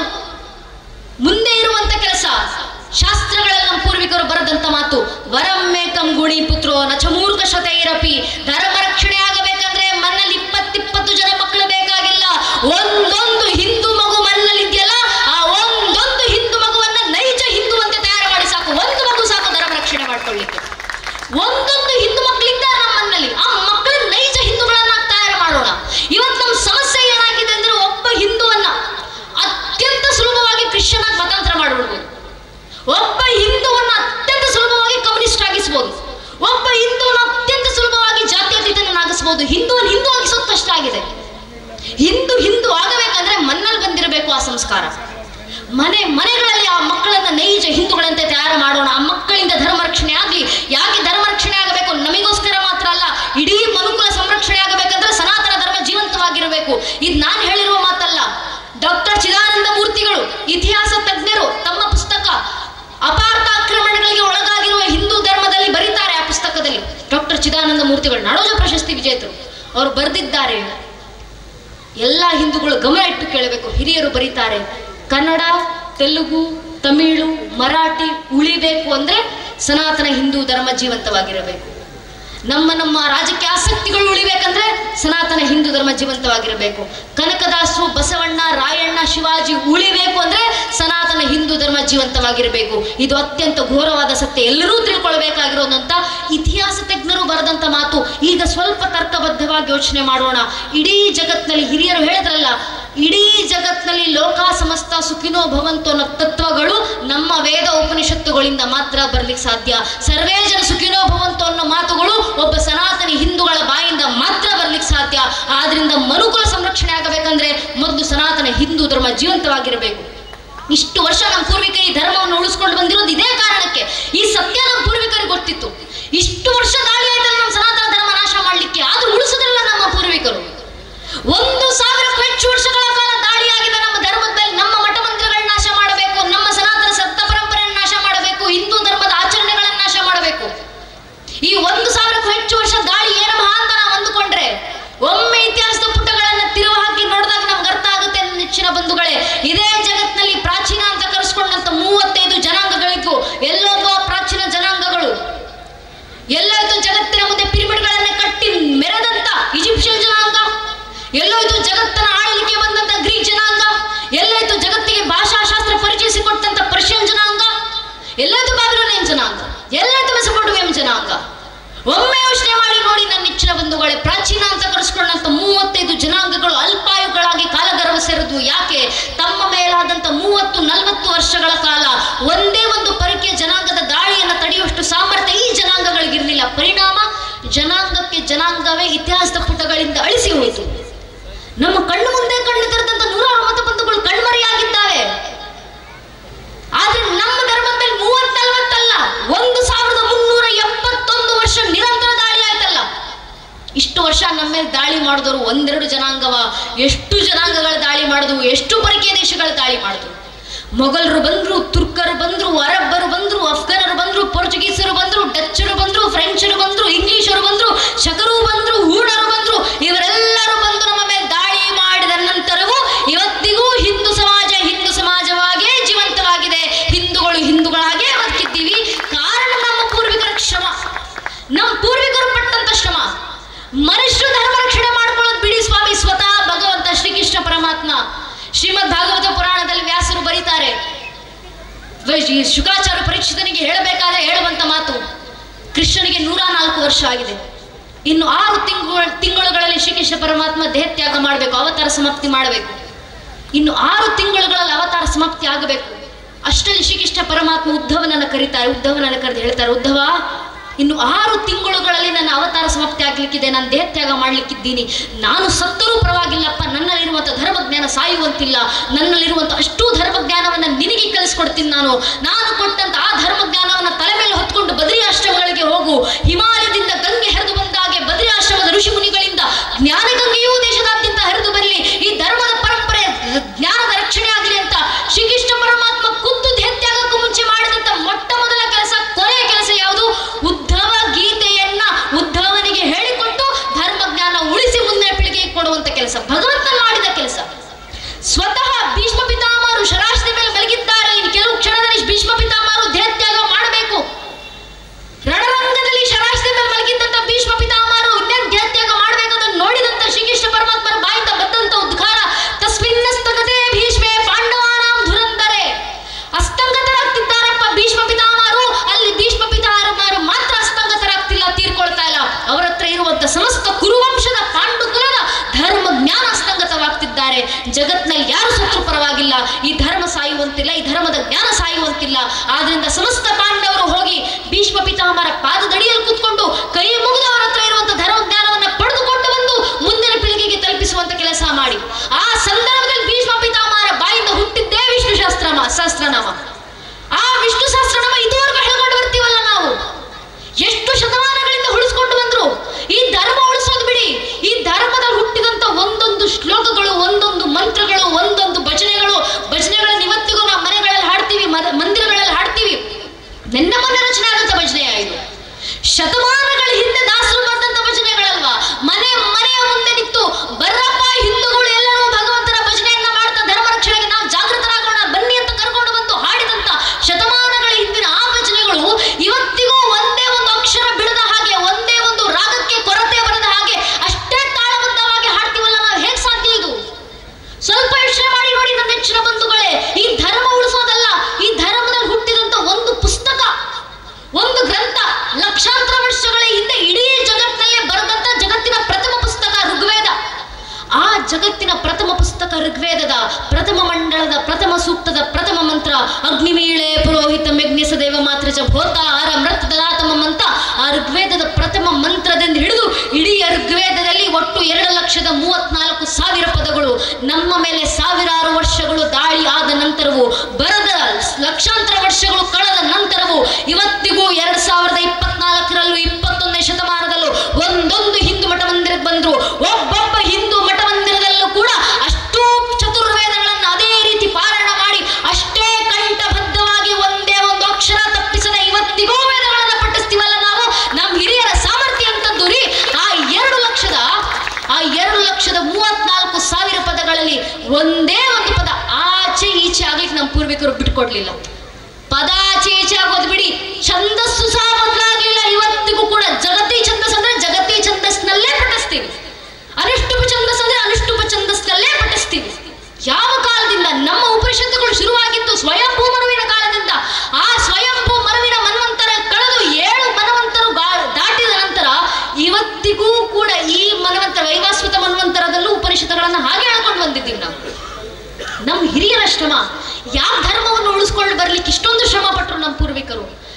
ಕಾರಣ ಇಷ್ಟೇ, ನಮ್ಮ ಪೂರ್ವಿಕರಿಗೆ ನಂಬಿಕೆ ಇತ್ತು ಈ ಮನುಕುಲ ಸಂರಕ್ಷಣೆಗೋಸ್ಕರ ಮುಂದೆ ಬರುವಂತ ಪೀಳಿಗೆ, ಯಾವ ಭಾವಿ ಪೀಳಿಗೆ ಉತ್ಕರ್ಷೆ ಮೇರೆಗೆ ಭರತ ವರ್ಷ ಮತ್ತೊಮ್ಮೆ ಭವ್ಯವಾಗಿ ಮೈತಳೆಯಬೇಕಾಗಿದೆಯೋ ಆ ಭಾವಿ ಪೀಳಿಗೆ ನಾವುಗಳೇ. ಯಾರ ಮೇಲೆ ನಮ್ಮ ಪೂರ್ವಿಕರು ನಂಬಿಕೆ ಇಟ್ಕೊಂಡಿದ್ರು, ನಮ್ಮ ಮೇಲೆ ನಂಬಿಕೆಯನ್ನು ಇಟ್ಕೊಂಡಿದ್ರು. ನಾವೇ ಈ ಧರ್ಮ ರಕ್ಷಣೆಯನ್ನು ಮಾಡಬೇಕು. ನಮ್ಮ ಮಠ ಮಂದಿರಗಳಿಗೆ ನಾವು ಬರಲಿಲ್ಲ, ಇನ್ಯಾರು ಬರ್ತಾರೆ? ನಮ್ಮ ಆಚರಣೆಗಳು ನಾವು ಆಚರಿಸಲಿಲ್ಲ, ಇನ್ಯಾರು ಆಚರಿಸ್ತಾರೆ? ನಮ್ಮ ಹಬ್ಬ ಹರಿದಿನಗಳನ್ನ ನಾವು ವಿಜೃಂಭಣೆಯಿಂದ ಮಾಡಲಿಲ್ಲ, ಇನ್ಯಾರು ಮಾಡ್ತಾರೆ? ಇನ್ಯಾರು ಸಂಭ್ರಮಿಸ್ತಾರೆ? ನಮ್ಮ ಪುಸ್ತಕಗಳನ್ನ, ಗ್ರಂಥಗಳನ್ನ, ಪುರಾಣಗಳನ್ನ ನಾವು ಓದಲಿಲ್ಲ, ಶಾಸ್ತ್ರಗಳನ್ನ ಇನ್ಯಾರು ಓದುತ್ತಾರೆ? ಈ ಧರ್ಮದಲ್ಲಿ ಹುಟ್ಟಿ ಧರ್ಮದ ರಕ್ಷಣೆ ನಾನು ಮಾಡಿಕೊಳ್ಳಿಲ್ಲ, ಇನ್ಯಾರು ಬಂದು ಮಾಡ್ತಾರೆ? ಈ ಧರ್ಮದಲ್ಲಿ ಹುಟ್ಟಿದ್ದೀವಿ ಅಂದ್ರೆ ಧರ್ಮ ರಕ್ಷಣೆ ನಮ್ಮೆಲ್ಲರ ಜನ್ಮಸಹ ಜವಾಬ್ದಾರಿ. ಸನಾತನ ಧರ್ಮದಲ್ಲಿ ಹುಟ್ಟಿದ್ರು ಸಾಮಾನ್ಯ ಅಲ್ಲ, ಹಿಂದೂಗಳು ಅಂತ ಕರೆಸ್ಕೊಳ್ಳೋ ಸಾಮಾನ್ಯ ವಿಚಾರ ಅಲ್ಲ. ವಿಷ್ಣು ಪುರಾಣದಲ್ಲೇ ನಮ್ಮ ಪೂರ್ವಿಕರು ಬರೆದಿದ್ರು, ಗಾಯಂತಿ ದೇವ ಕಿಲ ಗೀತ ಗಾಣಿ ಧನ್ಯಸುತೆ ಭರತ ವಿಭಾಗೆ ಸ್ವರ್ಗಾಪವರ್ಗ ಸ್ಮಗಮಾರ್ಗ ಭೂತ ಭವಂತಿ ಭೂಯ ಪುರುಷಾಸುರತ್ವ.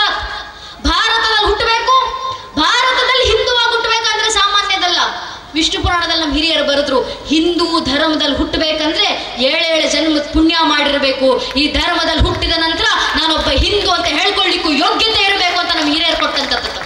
ಅಂತ ಸರ್ವಶ್ರೇಷ್ಠ ಧರ್ಮದಲ್ಲಿ ಹುಟ್ಟಿದ್ದೀವಿ ಅಂದ್ರೆ ಆ ಜಾಗೃತಿ ನಮ್ಮಲ್ಲಿರಬೇಕು. ಪ್ರತಿ ಬಾರಿ ಮಂದಿರಕ್ಕೆ ಬಂದಾಗ, ಹೆಗಲ ಮೇಲೆ ಕೇಸರಿ ಶಲ್ಯವನ್ನು ತೊಟ್ಟಾಗ, ಹಣೆಗೆ ಕುಂಕುಮಗಳನ್ನ ಇಟ್ಟಾಗ ನಮಗೆ ನೆನಪಾಗಬೇಕು, ಕಾಟಾಚಾರಕ್ಕೆಲ್ಲ ಬರ್ತಿರೋದು ಮಠ ಮಂದಿರಕ್ಕೆ. ಹೆಗಲ ಮೇಲೆ ಸುಮ್ಮನೆ ಕೇಸರಿ ಶಲ್ಯ ಹಾಕೊಂಡಿಲ್ಲ. ಆ ಕೇಸರಿ ಒಂದು ಸಂಕೇತ, ಬಣ್ಣ ಅಲ್ಲ, ಅದೊಂದು ಭಾವನೆ. ಹಣೆ ಮೇಲಿರುವಂತ ಕುಂಕುಮ ಸಾಮಾನ್ಯದಲ್ಲ, ಆ ಕುಂಕುಮ ಒಂದು ಸಂಕೇತ. ಯಾವುದರ ಸಂಕೇತ? ನಮ್ಮ ಸಮಸ್ಯೆ ಏನಾಗಿದೆ ಗೊತ್ತೇ? ಮನೆಯಲ್ಲಿ ಯಾವತ್ತಾದ್ರೂ ಗಮನಿಸಿ ನೋಡಿ, ಮಕ್ಕಳು ಇರ್ತಾರೆ, ಹಿರಿಯರು ಇರ್ತಾರೆ. ಮನೇಲಿ ಹಿರಿಯರ ಹಣೆಯನ್ನ ನೋಡಿದಾಗ ಹಿರಿಯರ ಅಜ್ಜ ಅಜ್ಜಿಯ ಹಣೆನ ದಪ್ಪದಾದೊಂದು ಕುಂಕುಮ ಇಟ್ಟಿರ್ತಾರೆ, ಗಂಧ ಚಂದನ ಏನೋ ಒಂದು ಹಣೆನಲ್ಲಿ ಕಾಣಿಸುತ್ತೆ. ಎಷ್ಟು ದಪ್ಪವಾಗಿ ಕುಂಕುಮ ಗಂಧ ಚಂದನ ಇಟ್ಟಿರ್ತಾರೆ ಅಂದ್ರೆ ಒಂದು ದೂರದಿಂದ ನೋಡಿದ್ರು ಕೂಡ ಅವರ ಹಣೆನಲ್ಲಿ ಇರುವಂತ ಆ ಕುಂಕುಮದ ತೇಜಸ್ಸು ಕಣ್ಣಿಗೆ ತಾಗುವಂತದ್ದಿರುತ್ತೆ.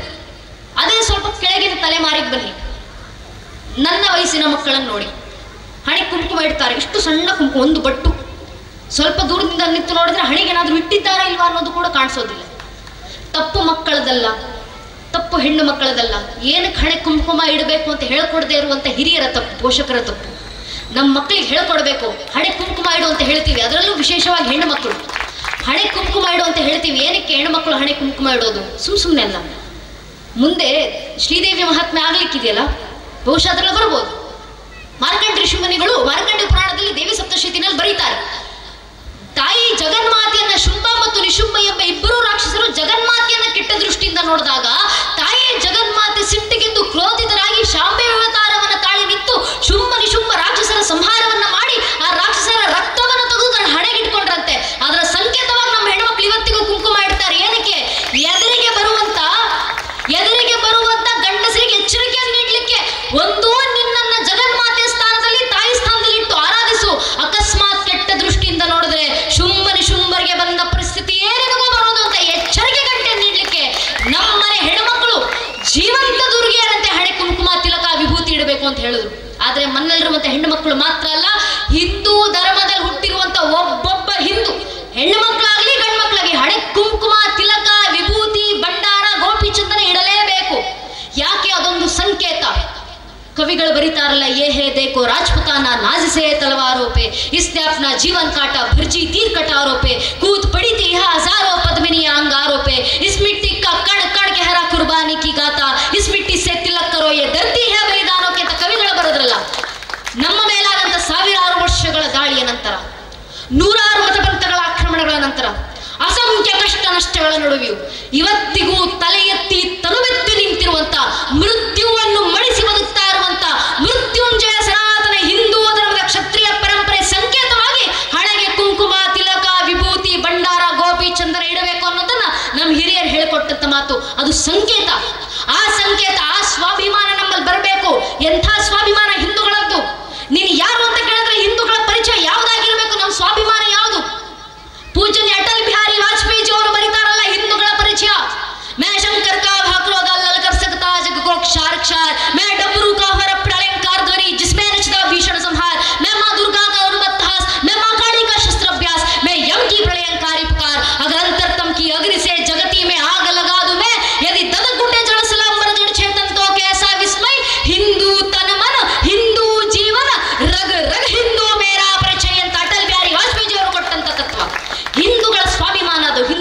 ಪರಿಚಯ ಅದು.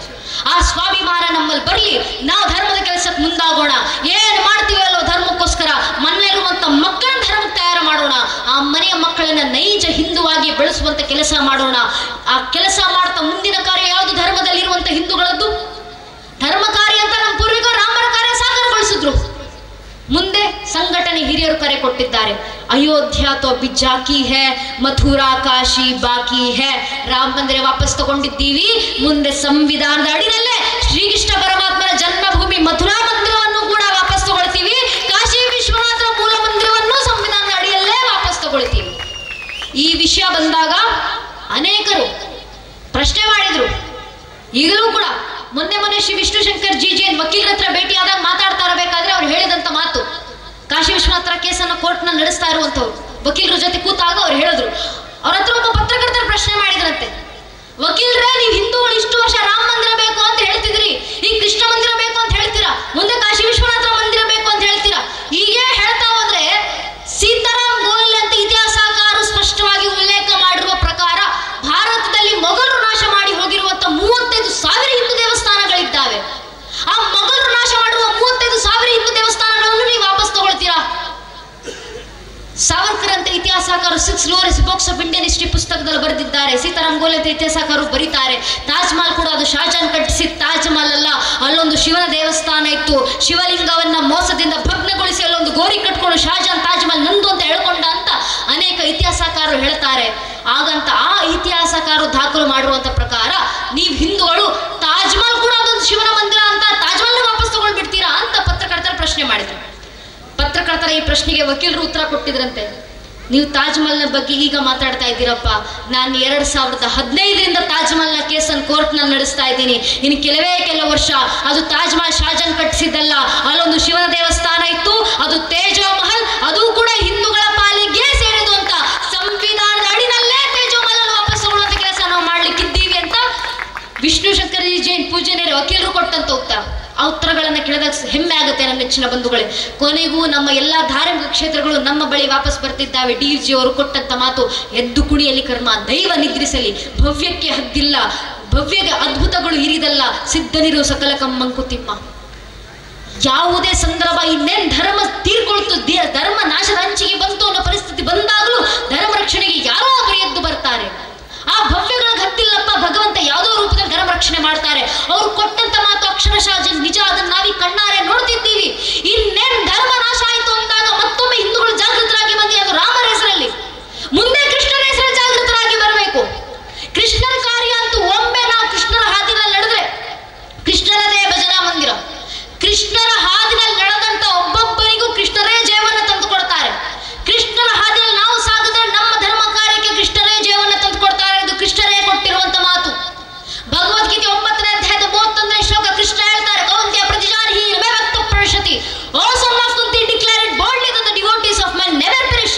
ಕುಂತಿಯ ಪುತ್ರ ಅರ್ಜುನ, ಜಗತ್ತಿಗೆ ಘಂಟಾಘೋಷವಾಗಿ ಸಾರಿಬಿಡು, ನನ್ನ ಭಕ್ತರ ನಾಶ ಯಾರಿಂದಲೂ ಸಾಧ್ಯ ಇಲ್ಲ, ಎಂದೆಂದಿಗೂ ಸಾಧ್ಯ ಇಲ್ಲ. ನನ್ನ ಭಕ್ತರ ರಕ್ಷಣೆಯನ್ನು ಮಾಡ್ಕೊಳ್ಳಿಕ್ಕೆ, ನನ್ನ ಧರ್ಮ ರಕ್ಷಣೆ ಮಾಡ್ಕೊಳ್ಳಿಕ್ಕೆ ನಾನೇ ಸಿದ್ಧನಾಗಿ ನಿಂತಿದ್ದೀನಿ. ಹೇಳಿದ ಮಾತು ಯಾರು? ಸಾಮಾನ್ಯರ. ಧರ್ಮ ರಕ್ಷಣೆಗೆ ನಾನು ನಿಂತಿದ್ದೀನಿ, ಭಕ್ತರ ರಕ್ಷಣೆಗೆ ನಾನು ನಿಂತಿದ್ದೀನಿ ಅಂತ ಹೇಳಿ ಸಾಮಾನ್ಯರಲ್ಲ ನನ್ನ ನೆಚ್ಚಿನ ಬಂಧುಗಳೇ. ಬೇರೆ ಬೇರೆ ಮತದ ಗ್ರಂಥಗಳನ್ನು ಓದ್ತಿರ್ಬೇಕಾದ್ರೆ ನಮ್ಗೆ ಅರ್ಥ ಆಗೋದು. ಒಂದು ಮತದ ಗ್ರಂಥವನ್ನು ಓದ್ತಿರ್ಬೇಕಾದ್ರೆ ಅದರಲ್ಲಿ ಬರೆಯಲಾಗಿದೆ, ನಾನು ಭಗವಂತನ ಸಂತಾನ ಬಂದಿದ್ದೀನಿ, ಭಗವಂತನ ಮಗ ಬಂದಿದ್ದೀನಿ ಜಗತ್ತಿನ ಜನರನ್ನು ಉದ್ಧರಿಸ್ಲಿಕ್ಕೋಸ್ಕರ. ಮತದ ಗ್ರಂಥದಲ್ಲಿ ಬರೆದಿದ್ದಾರೆ, ಓದಬೇಕಾದ್ರೆ ನಮ್ಗೆ ತಿಳಿಯುತ್ತೆ. ಇನ್ನೊಂದು ಮತದ ಗ್ರಂಥದಲ್ಲಿ ಓದಬೇಕಾದ್ರೆ ಆ ಗ್ರಂಥದಲ್ಲಿ ಬರೆಯಲಾಗಿದೆ, ನಾನು ಭಗವಂತನ ಸಂದೇಶವನ್ನು ತಂದಿರುವವನು ಜಗತ್ತಿನ ಜನರನ್ನು ಉದ್ಧರಿಸ್ಲಿಕ್ಕೋಸ್ಕರ.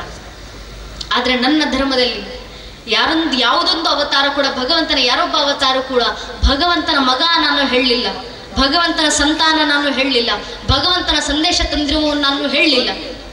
ಭಗವದ್ಗೀತೆ 11ನೇ ಅಧ್ಯಾಯದ ವಿಶ್ವರೂಪ ಸಂದರ್ಭದಲ್ಲಿ ವಿರಾಟ ರೂಪವನ್ನು ತಾಳಿ ನಿಂತಂತ ಶ್ರೀಕೃಷ್ಣ ಪರಮಾತ್ಮ ಅರ್ಜುನನಿಗೆ ಉಪದೇಶ ಮಾಡ್ತಾ ಜಗತ್ತಿಗೆ ಘಂಟಾಘೋಷವಾಗಿ ಸಾರ್ತಾರೆ, ಅಹಂ ಆತ್ಮ ಗುದಾಕೇಶ ಸರ್ವಭೂತ ಶಸ್ಥಿತ ಆ ಮಾದಿಶ್ಯ ಮಧ್ಯಂಚ ಭೂತಾನ ಮಂತೇವಚ. ಅರ್ಜುನ, ಆದಿಯೂ ನಾನೇ, ಅಂತ್ಯವೂ ನಾನೇ, ಭೂತಕಾಲವೂ ನಾನೇ, ಭವಿಷ್ಯತ್ ಕಾಲವೂ ನಾನೇ, ಪ್ರಸ್ತುತ ಕಾಲವೂ ನಾನೇ. ಜಗತ್ತಿನ ಪ್ರಕೃತಿಯ ಅಣು ರೇಣು ತೃಣ ಕಾಷ್ಟೆ ಕಣ ಕಣದಲ್ಲೂ ವಾಸಿಸುವಂತ ಆತ್ಮಗಳನ್ನು ನಿಗ್ರಹಿಸುವಂತ ಪರಮಾತ್ಮ ಭಗವಂತ ಅಂತ ಜಗತ್ತಿನಲ್ಲಿ ಯಾರಾದ್ರೂ ಇದ್ರೆ ಅದು ನಾನೊಬ್ಬನೇ, ಶ್ರೀಕೃಷ್ಣ ಪರಮಾತ್ಮ. ಇದನ್ನ ಜಗತ್ತಿಗೆ ಘಂಟಾಘೋಷ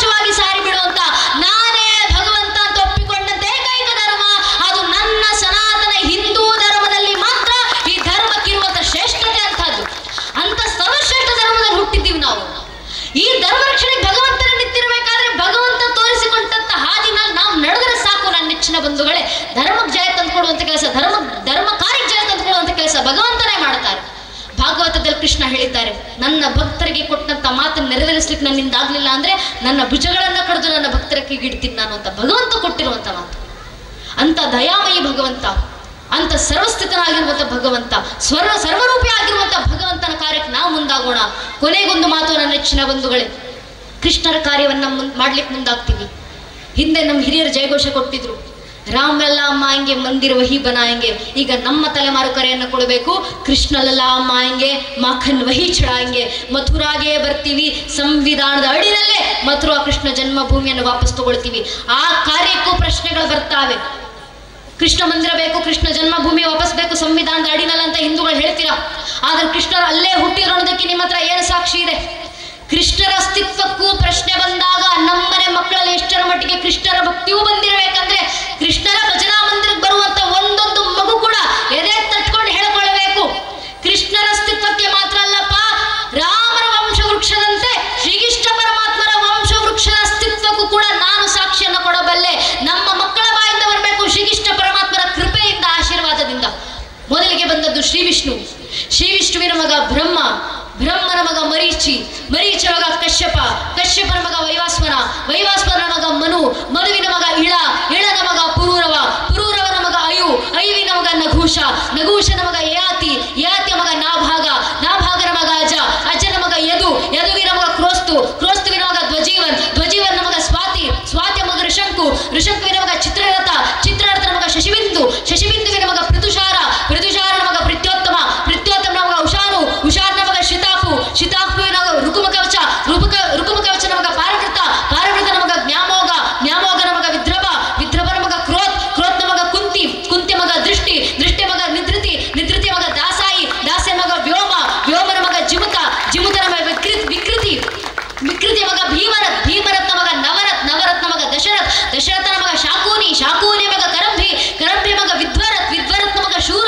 ಶೂರನ ಮಗ ಶಾಮಿನ್, ಶಾಮಿನ್ನ ಮಗ ಪ್ರತಿಕ್ಷಾತ್ರ, ಪ್ರತಿಕ್ಷಾತ್ರನ ಮಗ ಸ್ವಯಂ ಭೋಜ, ಸ್ವಯಂ ಭೋಜನ ಮಗ ಋತಿಕ್, ಋತಿಕ್ನ ಮಗ ದೇವಗರ್ಭ, ದೇವಗರ್ಭನ ಮಗ ಶೂರಸೇನ, ಶೂರಸೇನ ಮಗ ವಾಸುದೇವ, ವಾಸುದೇವರ ಮಗನೇ ಚಂದ್ರಾಂಶ ಚಕ್ರವರ್ತಿ, ದೇವಕೀನಂದನ ಶ್ರೀಕೃಷ್ಣ ಪರಮಾತ್ಮ ಅಂತ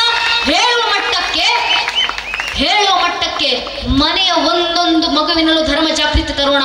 ಈ ಕೆಲಸ ಯಾರಿಂದಾಗುತ್ತೋ ಇಲ್ವೋ, ತಾಯಿಂದ್ರಿಂದಲೇ ನಿಶ್ಚಿತವಾಗಲೂ ಆಗುವಂತ ಧರ್ಮ ಕಾರ್ಯ ಇದು. ಆದ್ರಿಂದ ತಾಯಿಂದ್ರ ಜಾಗೃತರಾಗಿ ಮನೆ ಮನೆಯಲ್ಲಿ ರಾಮ ಹುಟ್ಟಿ ಬರಬೇಕು. ಚಂದನ್ನೇ ಸದೇಶ್ ಕಿ ಮಿಟ್ಟಿ ನದಿ ನದಿಯ ಗಂಗಾ ಹರ್ ಬಾಲಾ ದೇವಿ ಕಿ ಪ್ರತಿಮಾ ಬಚ್ಚಾ ಬಚ್ಚಾ ರಾಮ ಅಂತ ಹೇಳಿದ್ರಲ್ಲ, ಆ ರೀತಿ ಮನೆ ಮನೆಯಲ್ಲಿ ಶ್ರೀರಾಮಚಂದ್ರ ಹುಟ್ಟಿ ಬರ್ಬೇಕಂದ್ರೆ ಮನೆಯಿರುವಂತ ಒಬ್ಬೊಬ್ಬ ತಾಯಿ ಕೌಶಲ್ಯ ಆದಾಗ ಮಾತ್ರ ಅದು ಸಾಧ್ಯ ಆಗೋದು.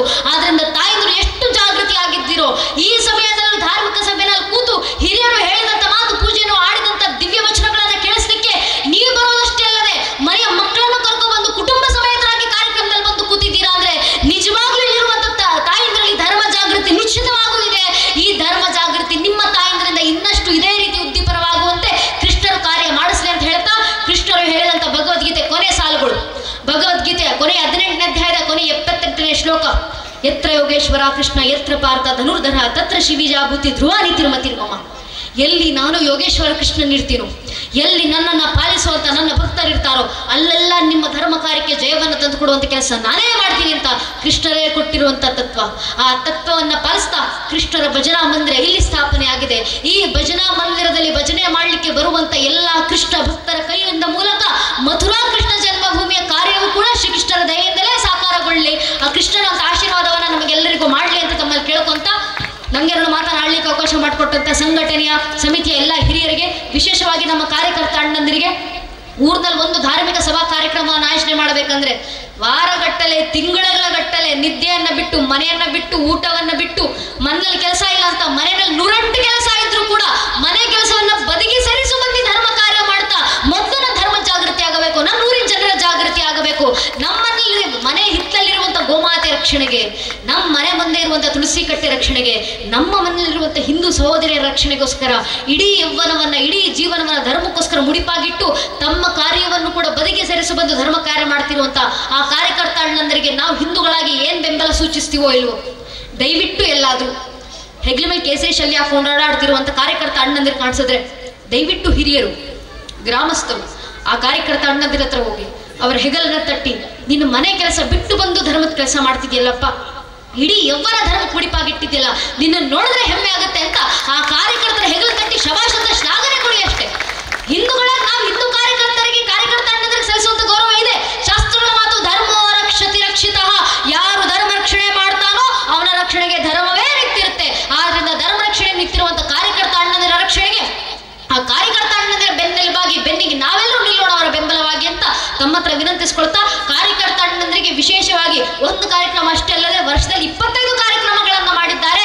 ಇನ್ನು ವರ್ಷದಲ್ಲಿ 50 ಕಾರ್ಯಕ್ರಮಗಳು ಮಾಡುವಷ್ಟು ಶಕ್ತಿಯನ್ನ ಶ್ರೀಕೃಷ್ಣ ಪರಮಾತ್ಮ ಎಲ್ಲರಿಗೂ ದಯಪಾಲಿಸಲಿ ಅಂತ ಕೇಳ್ಕೊಂತ ಕಾರ್ಯಕರ್ತ ಅಣ್ಣಂದರಿಗೆ ವಿಶೇಷವಾಗಿ ನಮನಗಳನ್ನು ಸಲ್ಲಿಸ್ತಾ, ಗುರು ಮಹಾರಾಜು ಶಾರದಾಂಬಾತೆ ನನಗೆ ಆಡಿಸಿರುವಂತ 2 ಮಾತನ್ನು ಕೇಳಿಸ್ಕೊಂಡಂತ ಗಣ್ಯರಿಗೆ, ದಿವ್ಯತ್ರಿಯರಿಗೆ, ಮಾತಾ ಭಗಿನಿಯರಿಗೆ, ದೇಶಭಕ್ತ ಬಾಂಧವರಿಗೆ ಹಾಗೂ ಎಲ್ಲ ಹಿರಿಕಿರಿಯರ ಪಾದಗಳಿಗೆ ಮತ್ತೊಮ್ಮೆ ನನ್ನ ಹಣೆ ನಮಸ್ಕರಿಸ್ತೇನೆ. ಜೈ ಹಿಂದ್, ವಂದೇ ಮಾತರಂ. ಹರಿ ಓಂ ತತ್ಸತ್. ಶ್ರೀರಾಮಕೃಷ್ಣ ಅರ್ಪಣಮಸ್ತು.